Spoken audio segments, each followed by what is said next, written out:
UDF സർക്കാർ അധികാരത്തിൽ വന്നപ്പോൾ ഏറ്റവും ജനങ്ങൾക്ക് സ്വീകാര്യമായ പദ്ധതി കൊണ്ടുവന്നത് പ്രിയദർശിനി സൗജന്യ യാത്രയായിരുന്നു. പ്രിയദർശിനി സൗജന്യ യാത്ര തുടങ്ങിയിട്ട് ഏകദേശം ഒരു 1.5 മാസം ആവുന്നു തോന്നുന്നു. അപ്പോൾ അങ്ങനെ ആയി ഇരിക്കുമ്പോഴേക്ക് തന്നെ ഇപ്പോൾ അതിന്റെ ഗതാഗത മന്ത്രി CP ജോൺ തന്നെ ഇപ്പോൾ ഒരു പ്രസ്താവന നടത്തിയിരിക്കുന്നു. സ്ത്രീകൾ തിക്കിത്തിരക്കി സൗജന്യ യാത്രയ്ക്ക്, അതായത് പ്രിയദർശിനി ബസ്സിൽ കയറി പോകുന്നു എന്നുള്ളൊരു ഇത് ആ പറഞ്ഞ വാക്കുകളിൽ തന്നെ ഒരു സൗജന്യ യാത്ര കൊടുത്തത് കൊണ്ട് ജനങ്ങൾ വരും, അത് ഉറപ്പാണല്ലോ വരും എന്നുള്ളത്. ഇപ്പൊ എങ്ങനെ ഒരു സംസാരം അല്ലെങ്കിൽ ഇങ്ങനെ ഒരു പ്രസ്താവന ഇറക്കേണ്ട അല്ലെങ്കിൽ പ്രസംഗിക്കേണ്ട കാര്യം എന്താണ് എന്ന് മനസ്സിലാവുന്നില്ല. അതിന്റെ കൂട്ടത്തിൽ പറഞ്ഞിരിക്കുന്നത് ഈ ഈ സൗജന്യ യാത്രയ്ക്ക് തിക്കിത്തിരക്കി വരുന്ന സ്ത്രീകൾ മക്കളെ എവിടെ വിടുന്നു? പ്രൈവറ്റ് സ്കൂൾ, സ്വകാര്യ സ്കൂളിൽ ഫീസ് കൊടുത്ത് പഠിക്കാൻ വിടുന്നു എന്ന് പറയുന്നു. ഇങ്ങനെ പഠിക്കാൻ വിടുന്നു എന്ന് പറയുന്നത് ഓരോരുത്തർക്കും ഓരോരുത്തർ താല്പര്യം ഉണ്ടാവും, അവിടെ പഠിക്കാൻ വിടുന്നു എന്നൊക്കെയുള്ള പുള്ളി ഉദ്ദേശിച്ചത് വേറെ ഒരു കാര്യമായിരിക്കും. എങ്കിലും പറഞ്ഞു വന്നപ്പോൾ ഇങ്ങനെ പറഞ്ഞു. പിന്നെ അത് കൂടാതെ അടുത്തതായിട്ട് പറയുന്നത് ഈ സ്വകാര്യ സ്കൂളിൽ വിടുന്നു, അതേ അവർ തന്നെ അടുത്തതായിട്ട് പൊതു ആരോഗ്യ അല്ലെങ്കിൽ ഗവൺമെന്റ് ഹോസ്പിറ്റലുകളിലെ തിണ്ണയിൽ വന്നിരിക്കുന്നു. അതായത് ചികിത്സയ്ക്ക് വേണ്ടിയിട്ട് സർക്കാർ ആശുപത്രികളെ ആശ്രയിക്കുന്നു എന്നാണ് പറഞ്ഞു വന്നത്.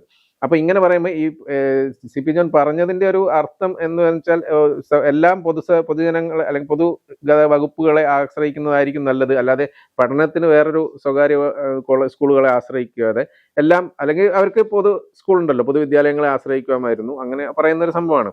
ഇപ്പോൾ ഈ പറഞ്ഞു വരുന്ന കാര്യം, ഇപ്പോൾ ഈ ഇങ്ങനെ ഒരു സംസാരം ഉണ്ടാകാൻ കാരണം ഈ പദ്ധതി ആരംഭിച്ചിട്ട് കോടിക്കണക്കിന് നഷ്ടം KSRTCക്ക് വരുന്നു. സർക്കാരിന് ഇത് ശരിക്കും ഒരു ബാധ്യതയായി എന്ന് തോന്നൽ ഗതാഗത മന്ത്രിക്ക് ഉണ്ടെന്ന് തോന്നുന്നു. സർക്കാരിന് ഇത് ശരിക്കും വൻ നഷ്ടത്തിലേക്ക്, വൻ ബാധ്യതയാണ്. കോടിക്കണക്കിന് രൂപ ഓരോ മാസവും വരുമ്പോൾ ഇനിയിപ്പോൾ ഒരു വർഷം കൊണ്ട് അല്ലെങ്കിൽ 5-6 മാസം കൊണ്ട് വൻ തുക നഷ്ടം വരും എന്നുള്ളൊരു അവസ്ഥയിലേക്ക് വന്നു.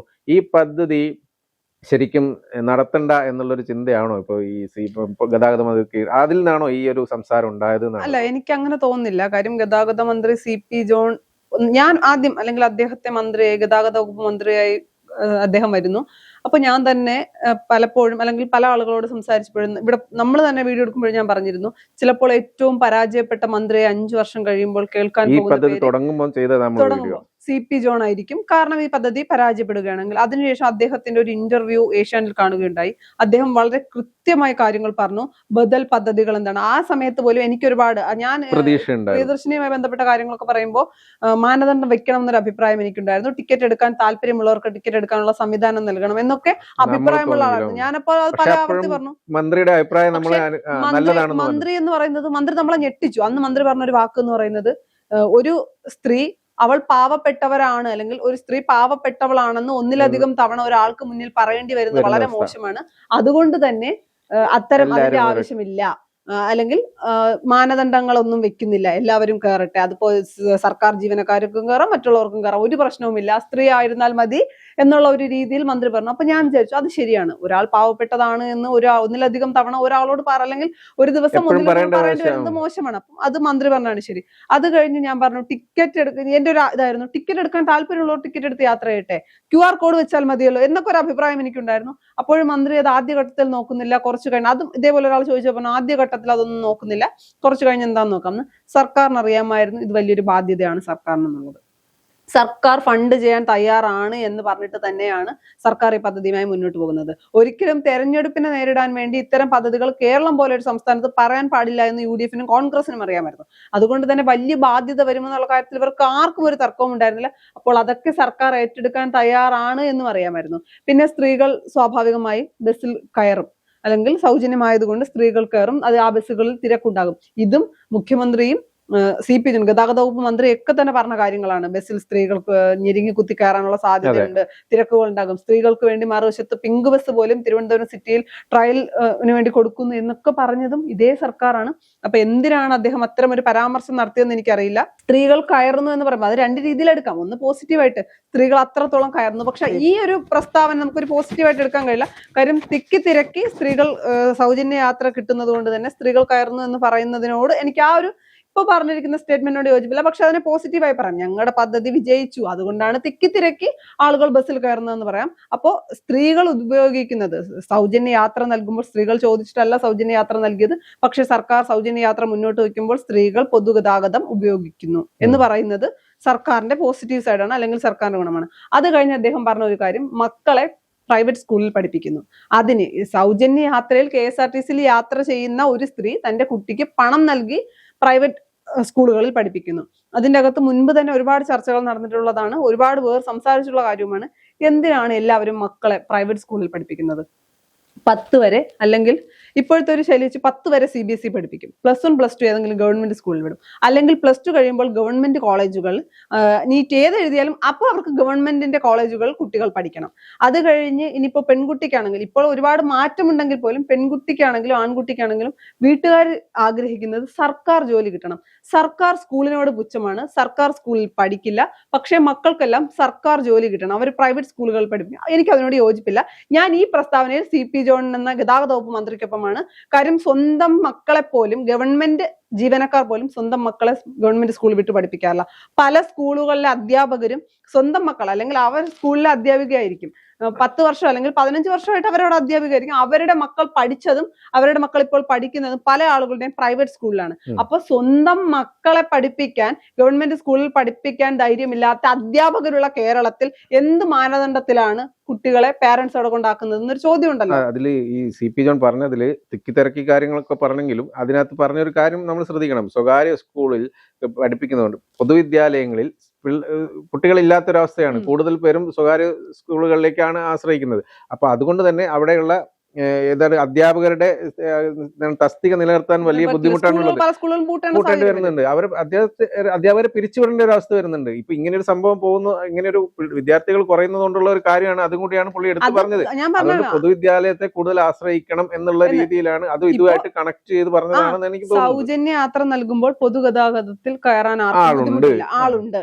അതേപോലെ തന്നെ ഇനി ഗവൺമെന്റ് ആശുപത്രി അല്ലെങ്കിൽ ആരോഗ്യ സൗജന്യമാണ്, വലിയ ഒരുപാട് പണം നൽകുന്നുണ്ട്, ചികിത്സാ കാർഡുകളുണ്ട്, ചികിത്സ സൗജന്യം. അപ്പോൾ എത്ര തിരക്കിട്ടാലും അല്ലെങ്കിൽ എത്ര സമയമെടുത്തും വെയിറ്റ് ചെയ്യാൻ തയ്യാറായി സർക്കാർ ആശുപത്രിയിലെ ഡോക്ടർമാരെ കാണാൻ പോകുന്നുണ്ട്. കഴിഞ്ഞ 10 വർഷവും ഇപ്പോഴും സർക്കാർ ആശുപത്രിയുടെ ഗതിയൊന്നും വലിയ മെച്ചമല്ലെങ്കിൽ പോലും അവിടെ ആളുകൾ ക്യൂ നിന്ന് കാണാൻ തയ്യാറാകുന്നു. ഇതേ സ്ഥാനത്ത് പൊതുവിദ്യാലയത്തിന്റെ കാര്യം വരുമ്പോൾ മാത്രം ഫീസ് കൊടുത്ത് മറ്റൊരു വിദ്യാലയത്തിൽ നല്ല വിദ്യാഭ്യാസം ലഭിക്കുന്ന ഗവൺമെന്റ് സ്കൂളുകൾ ഇഷ്ടം പോലെ ഉണ്ട്. അവിടേക്ക് പോവാതെ അപ്പോഴും ഈ എങ്ങനെയുള്ള എന്താണ് സ്വകാര്യ വിദ്യാഭ്യാസ സ്ഥാപനങ്ങളിലേക്ക് പോകുന്നത് എന്ന അതിനെ കുറിച്ചാണ് പുള്ളി പറഞ്ഞത്. അത് ഞാൻ പറയുന്നു, ഞാൻ പോസിറ്റീവായി എടുക്കുന്ന ഒരാൾ, അല്ലെങ്കിൽ അദ്ദേഹം പറഞ്ഞതിനോട് പൂർണ്ണമായി യോജിക്കുന്ന ഒരാളാണ് ഞാൻ. എന്തുകൊണ്ടാണ് പൊതുഗതാഗതം കൊള്ളാം, സർക്കാരിന്റെ അല്ലെങ്കിൽ ആരോഗ്യ മേഖല, ഹോസ്പിറ്റലുകൾ, സർക്കാർ ഹോസ്പിറ്റലുകൾ ഉപയോഗിക്കാം, സർക്കാർ ജോലി കിട്ടണം മക്കൾക്ക്, പക്ഷേ ഗവൺമെന്റ് സ്കൂളിനോട് പുച്ഛമാണ്, മക്കളെ പഠിപ്പിക്കില്ല, ഗവൺമെന്റ് സ്കൂളിൽ മക്കളെ പഠിപ്പിക്കാൻ തയ്യാറല്ല, സൗജന്യമാണ്, ഭക്ഷണം നൽകുന്നുണ്ട്, ഇതെല്ലാം സൗകര്യങ്ങളുണ്ട്. ഇപ്പൊ എല്ലാ സൗകര്യങ്ങളും ഇപ്പൊ പണ്ടത്തെ പോലെ നല്ല സ്കൂളുകൾ നല്ല എന്താണ് ഹൈടെക് ആക്കിയിട്ടുണ്ട്. ഒരുവിധ സ്കൂളുകളൊക്കെ നല്ല. അല്ല, ഞാൻ പറയുന്നത് ഇപ്പൊ പ്രൈവറ്റ്, ഞാൻ മുന്നേ പറയാറുണ്ട്, പ്രൈവറ്റ് സ്കൂളുകളിൽ പഠിച്ച ഒരു കുട്ടി 1ാം ക്ലാസ് മുതൽ അല്ലെങ്കിൽ പ്ലേ ക്ലാസ് മുതൽ പ്രൈവറ്റ് സ്കൂളിൽ പഠിക്കുന്നു. അത് കഴിഞ്ഞ് അവർ +2 കഴിഞ്ഞ് ഏതെങ്കിലും പ്രൈവറ്റ് കോളേജിലാക്കണം. അപ്പോൾ അവർക്ക് പ്രൈവറ്റ് കോളേജുകൾ പഠിക്കാൻ താല്പര്യമില്ല. പിന്നെ ഇപ്പോഴത്തെ ഒരു സ്ഥിതി വെച്ച് പണ്ടത്തെ പോലെയല്ല. ഇപ്പൊ സർക്കാർ സ്കൂളുകളിൽ എടുത്തു കഴിഞ്ഞാൽ, പ്രത്യേകിച്ച് നമ്മൾ ഗ്രാമപ്രദേശത്തെ സർക്കാർ സ്കൂളൊക്കെ എടുത്തു കഴിഞ്ഞാൽ LP UP സ്കൂളുകൾ കുട്ടികൾ വളരെ കുറവാണ്. വളരെ കുറവെന്ന് വെച്ചാൽ വളരെ കുറവാണ്. പല സ്കൂളുകളും പൂട്ടേണ്ട ഒരു സാഹചര്യം വരും. ഒരു പഞ്ചായത്തിൽ 1-ലധികം അല്ലെങ്കിൽ 2, 3, 4 ഗവൺമെന്റ് സ്കൂളുകളുള്ള പഞ്ചായത്തുകളുണ്ട്. അതിൽ ഏതെങ്കിലും ഒരു സ്കൂൾ മാത്രം നിലനിർത്തി 3 സ്കൂളുകൾ പൂട്ടേണ്ട ഒരു സാഹചര്യമുണ്ട്. അത് കുട്ടികൾ ഇല്ലാത്തത് കൊണ്ടല്ല, കുട്ടികളെല്ലാം പ്രൈവറ്റ് സ്കൂളിൽ വിടാൻ വേണ്ടി പാരന്റ്സ് അല്ലെങ്കിൽ രക്ഷകർത്താക്കൾക്ക് പ്രൈവറ്റ് സ്കൂളിൽ പഠിച്ച കുട്ടികൾ മാത്രമേ രക്ഷപ്പെടൂ എന്നൊരു ചിന്താഗതിയുണ്ട്. ഇനി മറിച്ചൊരു കാര്യം കൂടിയുണ്ട്.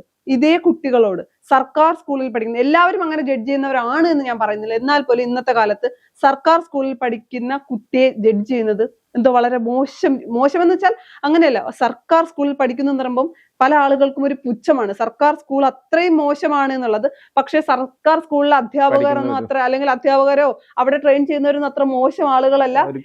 ഏറ്റവും കൂടുതൽ എക്സ്പീരിയൻസ് ഉള്ള, ഞാൻ മനസ്സിലാക്കിയത് വെച്ച് ഏറ്റവും കൂടുതൽ എക്സ്പീരിയൻസ് ഉള്ള ആളുകളായിരിക്കും സർക്കാർ സ്കൂളിലെ അധ്യാപകർ. പ്രത്യേകിച്ച് ഹൈസ്കൂൾ, ഹയർ സെക്കൻഡറി നോളജ് ഉള്ള ആളുകളായിരിക്കും. അല്ലാതെ ശമ്പളം കൊടുത്ത് അല്ലെങ്കിൽ പണം നൽകി വന്ന ആളുകളല്ല. അപ്പൊ അതുകൊണ്ട് തന്നെ സർക്കാർ സ്കൂൾ അത്ര മോശമൊന്നുമല്ല. പിന്നെ സർക്കാർ സ്കൂളിന് കുറെ പരിമിതികളൊക്കെ ഉണ്ട്, അത് ഞാൻ സമ്മതിക്കുന്നു. പരിമിതികൾ മാത്രമല്ല, അതിനകത്ത് സർക്കാർ സ്കൂളുകൾ പഠിക്കുന്ന വിദ്യാർത്ഥികൾ ജനങ്ങളുടെ അടുത്ത് ഇടപഴകാൻ ഒരു പ്രത്യേക ഇത് തോന്നുകയും അല്ലെങ്കിൽ അതിൽ ഇടപഴകുന്ന ഒരു രീതിയും കണ്ടാൽ മനസ്സിലാകും. മാനേജ്മെന്റ് അല്ലെങ്കിൽ പിന്നെ പ്രൈവറ്റ് സ്കൂളുകൾ പഠിക്കുന്നവരും അവരധികം അങ്ങോട്ട് ഇടപഴകാൻ തയ്യാറായി വരില്ല. ആ ഒരു വ്യത്യാസം കൂടി നമ്മൾ കാണുന്നുണ്ടല്ലേ? അല്ല, നമ്മൾ പറയുമല്ലോ, സാധാരണ പറയാറുണ്ട്, ഇപ്പൊ പല ആളുകളും പറയും അങ്ങനെയൊന്നും ഇല്ല എന്ന് പറയുമെങ്കിലും മനുഷ്യത്വം എന്ന് പറയുന്നത് ഏറ്റവും കൂടുതൽ ഉണ്ടാവുക സർക്കാർ സ്കൂളിൽ പഠിച്ച കാര്യം. അവർ വളർന്നു വരുന്ന രീതി എന്ന് പറയുന്നത് മറ്റൊരാൾക്ക്, ഇപ്പൊ നമ്മൾ CBSE സ്കൂളിൽ അല്ലെങ്കിൽ മറ്റു സ്കൂളുകൾ പഠിക്കുന്നവർ, പ്രൈവറ്റ് സ്കൂളുകൾ പഠിക്കുന്നവർ എന്ന് പറയുന്നത് ഏറ്റവും ടിപ്പ് ടോപ്പായി പോയി അവിടെ ഇരുന്ന് സ്വന്തം കാര്യങ്ങൾ ചെയ്യുക എന്നുള്ളതാണ്. ഇത് മറുവശത്ത് സർക്കാർ സ്കൂളിലാണെങ്കിൽ സ്വന്തം കാര്യങ്ങൾ ചെയ്യുന്നതിനപ്പുറത്തേക്ക് അടുത്തിരിക്കുന്നവർക്ക് കാര്യങ്ങൾ ചെയ്തു കൊടുക്കുന്ന ഒരു രീതിയുണ്ട്. പരസ്പര സഹായം, എല്ലാ കാര്യങ്ങളും പഠിക്കുന്നത് കൂടുതലും സർക്കാർ സ്കൂളുകളിൽ നിന്നാണ്. എന്നാൽ ഇപ്പൊ സർക്കാർ സ്കൂളിന്റെ സ്ഥിതിയൊക്കെ വളരെ മോശമാണ്. അതിന് ഒരു ഉത്തരവാദിത്വം ഇപ്പൊ CP ജോൺ പറഞ്ഞത് വലിയ വിവാദമാക്കേണ്ട കാര്യമൊന്നുമില്ല. സ്ത്രീകളെ മോശപ്പെടുത്തുന്ന ഒരു പരാമർശമായിട്ടൊന്നും എനിക്ക് തോന്നുന്നില്ല. തിക്കിത്തിരക്കി ബസ്സുകളിൽ കയറുന്നു എന്ന് പറയുന്നത് അത് ആദ്യമേ സർക്കാരിന് അറിയാവുന്ന കാര്യമായിരുന്നു. തിക്കിത്തിരക്കി ബസ്സിൽ തിരക്കുണ്ടാകുമെന്ന്. സർക്കാർ ആശുപത്രി ഉപയോഗിക്കുന്നവർക്ക്, സർക്കാർ ജോലിയോട് താല്പര്യമുള്ളവർക്ക് എല്ലാം സർക്കാർ ജോലി വേണം, സർക്കാർ ആശുപത്രി വേണം. പൊതുഗതാഗതം ഉപയോഗിക്കുന്നവർക്ക് എന്തുകൊണ്ട് പൊതുവിദ്യാഭ്യാസ മേഖല ഉപയോഗിക്കുന്നില്ല? പൊതുവിദ്യാഭ്യാസ മേഖലയുടെ തകർച്ച ഒഴിവാക്കാൻ വേണ്ടിയിട്ടായിരിക്കും വളരെ പോസിറ്റീവ് ആയിട്ട് ഇതൊരു വിവാദത്തിലേക്ക് പോകേണ്ട അങ്ങനെയല്ല ഉണ്ടാവാൻ പോണത്. ഇതെന്തായാലും ആദ്യം വരുന്ന പോയിന്റ് പറഞ്ഞാൽ സ്ത്രീകളെ അപമാനിച്ചു, ഇതായിരിക്കും എനിക്ക് ഇതിന്റെ അകത്ത് സ്ത്രീകളെ അപമാനിച്ചു എന്നൊരു തോന്നൽ. അവര് സൗജന്യമായിട്ട് സർക്കാരിന് കൊടുത്തു, എന്നിട്ട് സർക്കാർ എന്നെ പറയുന്നു തിക്കിത്തിരക്കി ബസ് കയറുന്നു. ആ ഒരു രീതിയായിരിക്കും സംസാരം ഉണ്ടാവുക. അങ്ങനെയാണ് ഉണ്ടാവുക. ഇനിയിപ്പോ മന്ത്രി പറഞ്ഞത് സൗജന്യമായി ബസ്സിൽ കൊടുക്കുന്നുണ്ട്, തിക്കിത്തിരക്കി കയറുന്നു, പൊതുവിദ്യാഭ്യാസ പ്രൈവറ്റ് സ്കൂളിൽ പഠിപ്പിക്കുന്നു, പ്രൈവറ്റ് ഹോസ്പിറ്റലിൽ പോകുന്നു എന്ന് അദ്ദേഹം പറയുകയായിരുന്നെങ്കിൽ പിന്നും പറയാൻ പറ്റുന്നു അതൊരു തെറ്റായ പരാമർശമാണ്. ഇദ്ദേഹം പറയുന്നത് ഗവൺമെന്റ് സ്കൂളുകളുടെ സ്ഥിതി കൂടി മെച്ചപ്പെടണം, അതിനുകൂടി സർക്കാർ എന്തെങ്കിലും ഒരു പദ്ധതി കണ്ടെത്തേണ്ടി വരും. കാര്യം അത്രത്തോളമായി ഗവൺമെന്റ് സ്കൂളുകൾ അത്രത്തോളം വിദ്യാർത്ഥികൾ ഇല്ലാത്തൊരവസ്ഥയിലൂടെയാണ് കടന്നു പോകുന്നത്. ഇപ്പം ഗവൺമെന്റ് സ്കൂളുകളെല്ലാം തന്നെ നിയമനമൊക്കെ നടക്കുന്നില്ല എന്നൊക്കെ പറയുന്ന കാര്യമുണ്ടല്ലോ. ഇങ്ങനെയുള്ള ഒരു അവസ്ഥയാണല്ലോ ഉള്ളത്. അതുകൊണ്ടാണ് അപ്പൊ അത്തരം കാര്യങ്ങളൊക്കെ ഉണ്ട്. അപ്പൊ അദ്ദേഹം പറഞ്ഞതിന് ഇതിപ്പോ എന്തായാലും ഒരു വിവാദമാകും. സ്ത്രീകളോട് മോശമായി പറയാൻ പോകുന്നതെന്നൊക്കെ പറയുമ്പോഴും ചിന്തിക്കേണ്ട ഒരു കാര്യമുണ്ട്. അദ്ദേഹം പറഞ്ഞത് ശരിയല്ലേ, അല്ലെങ്കിൽ CP ജോൺ എന്ന മന്ത്രി പറഞ്ഞ സ്റ്റേറ്റ്മെന്റ് ശരിയാണോ അല്ലേ എന്ന് ജനങ്ങളൊന്ന് ചിന്തിക്കണം.